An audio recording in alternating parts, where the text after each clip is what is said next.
Hello everybody, a rather rainy day.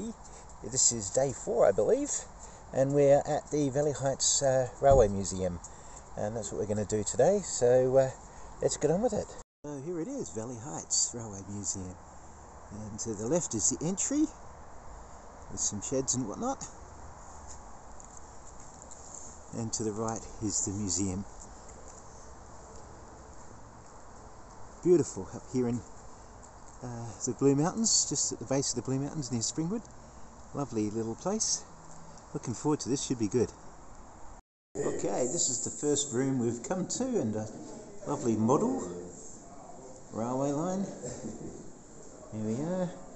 There's Andrew having a chat with the wonderful gentleman in the back there, whose name I didn't get, but there we are.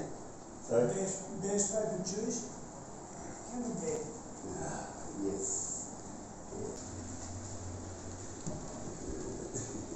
Here comes the train.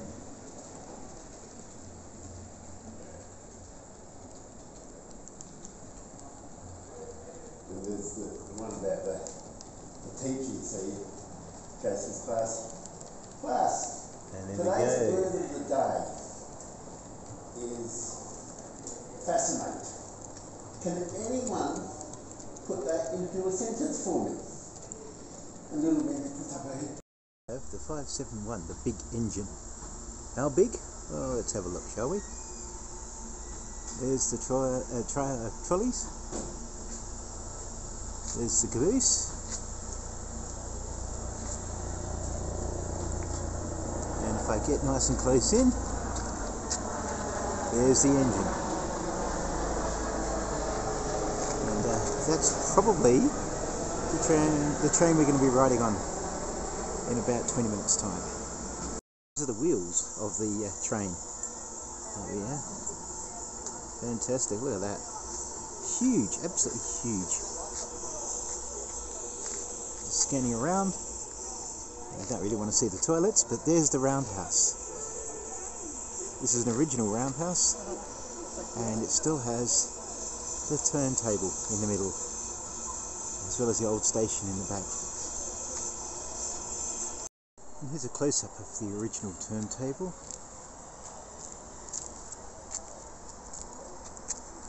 Coming in, and then around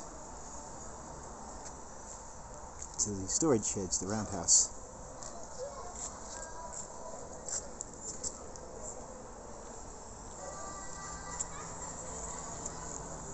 The first electric carriages, and it was in service from 1960 through to 1993, and that's a reflection of the modernity of the 50s, nice and sleek and relatively functional. I remember seeing some of these when I was younger.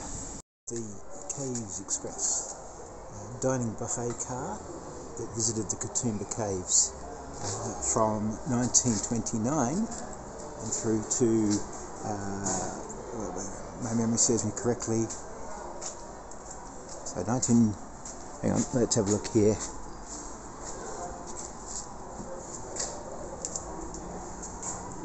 There we go, so you can pause the video if you want to have a look, but 1929 through to 1956. The train that was used to transport milk. There was obviously no refrigeration back then, so it was basically was ice. It was filled with ice, and that's where the milk got transported from the country to the city. And essentially, this particular train was established in 1948, or built in 1948, and was still being used for other purposes, not for transporting milk, but for other purposes up till the 1980s, before it found its final home and resting place here. And this massive beast is known as the Rail Runner. It was built in 1892 and remained in service until 1982, mostly as a tourist exhibit, but then it was retired when they realised the boilers had deteriorated beyond point of repair. It was then transferred to this museum, It's been restored externally, but probably never to run again.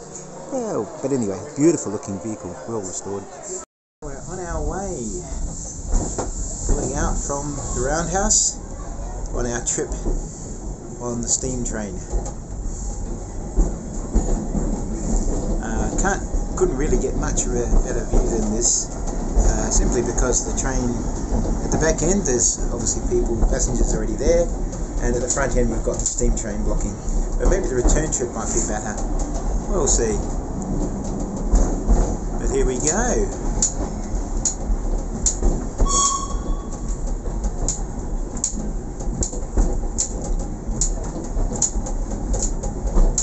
You may notice a little hole in between the railway lines. That's where they drop the ash from the boilers. And a little underneath there was a train line, a little track that would come and pick up the ash from the boilers and then drag it out to a slag heap. Of course, this rail is now exclusively for the use of this museum, but not quite nearby is the actual railway.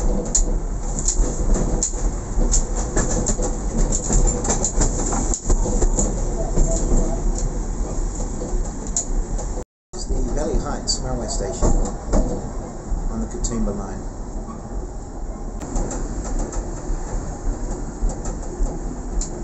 That's an active working railway station right next door. So while we're doing the trip back to the sheds, this is the restored cabin.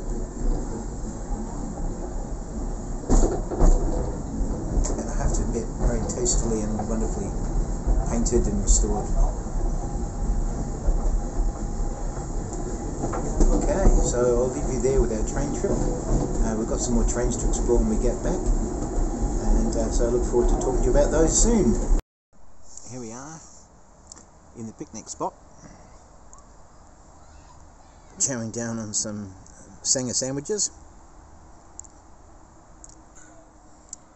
So I've got a couple more trams to have a look at. Oh, by the way, when I talked about the train we were on, it's actually a tram, but it's being towed by a steam engine. And the trams, the cabins we were on that I said were beautifully restored, actually came from an old lady's home. She'd brought them and built her house out of the frames of the carriages. And so when they heard about that, which had passed away, they purchased the trams from the lady, or from the estate of the lady, and this is in about the 60s apparently, or 70s or something, and brought it here for restoration, which I thought was quite impressive considering the state they're in at the moment. Absolutely immaculate. So anyway, there's a bit of a story for you. I'll show you the trams, and then we're done for the museum. Oh, the last three trains are a progression from the old to the new. This is a steam train, built in the 50s and still operating in the 90s as a tourist train, although it left service in the 60s. It was replaced by this beast. This is an electric train, again built mid-50s and operated as commercially up until 1992. It was electric, but of course it was replaced by diesel because it was more efficient. And finally we have a diesel train, shunting backwards and forwards. All three trains operated this railway line up to Katoomba and back again, and that, of course, this one of course is the most modern. It was also decommissioned reasonably recently.